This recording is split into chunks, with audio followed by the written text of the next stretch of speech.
Hello, viewers. Hi, welcome to my channel. Viewers, ଏବେ ଜିଓ ଆସିଲା ଦିନଠୁ ସବୁ ଟେଲିକମ୍ କମ୍ପାନୀ କି କ୍ଷତି ସହିବାକୁ ପଡୁଛି। ବିଗତ 6 ମାସ ହେଲାଣି ସବୁ ଟେଲିକମ୍ କମ୍ପାନୀ ବହୁତ କ୍ଷତି ସହୁଛନ୍ତି। ତ ସେଇଥିପାଇଁ ଏୟାରଟେଲ ଆଉ ଆଇଡିଆ, ଭୋଡାଫୋନ ସବୁ କମ୍ପାନୀ ବର୍ତ୍ତମାନ ବି କ୍ଷତି ସହୁଛନ୍ତି। 6 ମାସ ବିଗତ 6 ମାସ ହେଲାଣି। ତ ଏବେ ତ 31 ମାର୍ଚ୍ଚରେ, ଆଉ ଆଜି ତ 28 ତାରିଖ, 31 ମାର୍ଚ୍ଚରେ ସରିଯିବ। ମାର୍ଚ୍ଚ 31ରେ ଜିଓର ଅବଧି ସରିଯାଉଛି। ତ ତାକୁ ଚ୍ୟାଲେଞ୍ଜ ଦେବା ପାଇଁ ଆସନ୍ତୁ ଜାଣିବା ଏୟାରଟେଲ ତାର କିଛି ନୂଆ ପ୍ଲାନ୍ ରଖିଛି। ଆସନ୍ତୁ ଜାଣିବା କ'ଣ ପ୍ଲାନ୍ ରଖିଛି। ତା ପୂର୍ବରୁ ମୁଁ କହିବାକୁ ଚାହୁଁଛି, ଯେଉଁମାନେ ମୋ ଚ୍ୟାନେଲ ସବସ୍କ୍ରାଇବ୍ କରିନାହାନ୍ତି ତ ସବସ୍କ୍ରାଇବ୍ କରିଦିଅନ୍ତୁ। ଏହାଦ୍ୱାରା କ'ଣ ହେବ କି ମୁଁ ଯେଉଁ ନୂଆ ନୂଆ ଭିଡ଼ିଓ ଅପଲୋଡ଼ କରିବି ଆପଣଙ୍କ ପାଖକୁ ନୋଟିଫିକେସନ୍ ପଳାଇବ, ଆଉ ଆପଣ ମୋ ମାନେ ଭିଡ଼ିଓ ଦେଖିପାରିବେ, ଆଉ ଆପଣମାନେ ମୋର ନୂଆ ନୂଆ ଭିଡ଼ିଓ ଦେଖିପାରିବେ। ତ ପ୍ଲିଜ୍ ମୋ ଚ୍ୟାନେଲ ସବସ୍କ୍ରାଇବ୍ କରିଦିଅନ୍ତୁ। ଆଉ ଆସନ୍ତୁ ଜାଣିବା ଏୟାରଟେଲ କ'ଣ ରଖିଛି। ଏୟାରଟେଲ ପୁରା ସଫା ସଫା ଲେଖିଛି କି recharge before 31 March, unlimited data ଇସ୍ କଲ୍ ଫର୍ 12 ମନ୍ଥ। ତ ସଫା ସଫା ଏୟାରଟେଲ ଲେଖିଛି ଯେ 31 ମାର୍ଚ୍ଚ ପରେ ଯଦି ଆପଣ ରିଚାର୍ଜ କରୁଛନ୍ତି ତ ଆପଣଙ୍କୁ ଅନଲିମିଟେଡ୍ ଡାଟା ଆଣ୍ଡ କଲ୍ ମିଳିବ। ପୁଣି ତାହା ବର୍ଷେ ପାଇଁ ମିଳିବ, ପୁଣି କୌଣସି ବିନା ପଇସାରେ ମିଳିବ। ତ ତାର କିଛି ଟର୍ମ ଆଣ୍ଡ କଣ୍ଡିସନ୍ ଅଛି। ଆସନ୍ତୁ ଜାଣିବା ଟର୍ମ ଆଣ୍ଡ କଣ୍ଡିସନ୍ କ'ଣ କ'ଣ ଅଛି। ତ ଟର୍ମ କଣ୍ଡିସନ୍ ଏୟାରଟେଲ ରଖିଛି,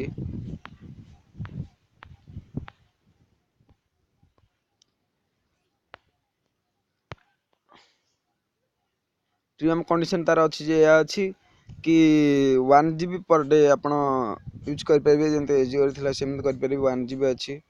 ଆଉ ଆପଣଙ୍କୁ ପ୍ୟାକେଜଟି ପଡ଼ୁଛି 347 ଟଙ୍କା। 347 ଟଙ୍କା ପଡ଼ୁଛି। କେଉଁଠି 344 ଟଙ୍କା ପଡ଼ୁଛି। ଆସୁଛନ୍ତି ଜାଣିବା କେଉଁଠି କେତେ ଟଙ୍କା ରଖିଛି ଏୟାରଟେଲ। ୟୁପିରେ ରଖିଛି 349 ଟଙ୍କାରେ 1 GB ଡାଟା, ଅନଲିମିଟେଡ୍ କଲ୍, ଆଉ 1 GB ପର୍ ଡେ ରଖିଛି ୟୁପି ଇଷ୍ଟ ପାଇଁ। ଜାମ୍ମୁ କାଶ୍ମୀର ପାଇଁ 346 ଅଛି, ଅନଲିମିଟେଡ୍ କଲ୍, ଅନଲିମିଟେଡ୍ ଡାଟା ଅଛି। ୱେଷ୍ଟବେଙ୍ଗଲ ପାଇଁ 344 ଅଛି, ସେ ଅନଲିମିଟେଡ୍ କଲ୍, 1 GB ଡାଟା ରହୁଛି ହାଇ ସ୍ପିଡ୍ ପର୍ ଡେ, ତାପରେ 128 ହେଇଯିବ। ବିହାର ପାଇଁ ଭିଓର୍ସ ରଖିଛି 351, unlimited local call, STD call, ଆଉ unlimited data for 4G handset, 1 GB data per day. 50 MB extra ଦେଉଛି। ସୋ ଭିଓର୍ସ ସରି ମୋର କହିବାକୁ ମନେ ନାହିଁ। ତ 50 MB ଡାଟା ଆପଣଙ୍କୁ ସେ ଅନ୍ୟ 28 ଦିନ ପାଇଁ ଦେଉଛି, ଯେଉଁଟାକି ଜିଓ ଦେଉନାହିଁ। ୱେଷ୍ଟବେଙ୍ଗଲ ପାଇଁ ରଖିଛି 344, ସରି ମୁଁ କହିଛି ବୋଧେ। ଓଡ଼ିଶା ପାଇଁ, ଆମ ଓଡ଼ିଶା ପାଇଁ ଭିଓର୍ସ ଅଛି 351 ଟଙ୍କା। 351 ଟଙ୍କାରେ ଆମେ ପାଇବା ଅନଲିମିଟେଡ୍ ଏକ local STD call, unlimited data, high speed data 1 GB per day ରଖିଛି। 50 MB data for other 28 day ପାଇଁ ରଖିଛି। ରାଜସ୍ଥାନ ପାଇଁ 343 ରଖିଛି। ସୋ ଭିଓର୍ସ ଆମେ ଏଥିରୁ ଜାଣିଲେ ଆସାମ ପାଇଁ ରଖିଛି 351, ଗୁଜରାଟ ପାଇଁ 344, ମହାରାଷ୍ଟ୍ର ପାଇଁ 343, କେରଳ ପାଇଁ 351, ତାମିଲନାଡୁ ପାଇଁ 345, କୋଲକାତା ପାଇଁ 344, ଆଉ ୟୁପି ପାଇଁ 349। ଆଉ ଗୋଟେ ତାର ପ୍ଲାନ୍ ବାହାର କରିଛି, ଯେମିତି ଜିଓର 149 ବାହାର କରିଛି। ତ ଏୟାରଟେଲ ତାର ଗୋଟେ 145 ଟଙ୍କା ବାହାର କରିଛି। ଆସୁନି ଜାଣିବା ତା ବିଷୟରେ କିଛି।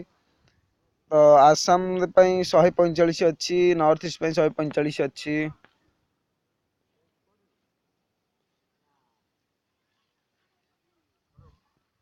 ଆମ ଓଡ଼ିଶା ପାଇଁ 145 ଅଛି।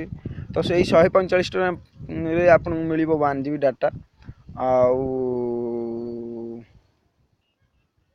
1 GB ଡାଟା ମିଳିବ, ଆଉ ଆପଣଙ୍କୁ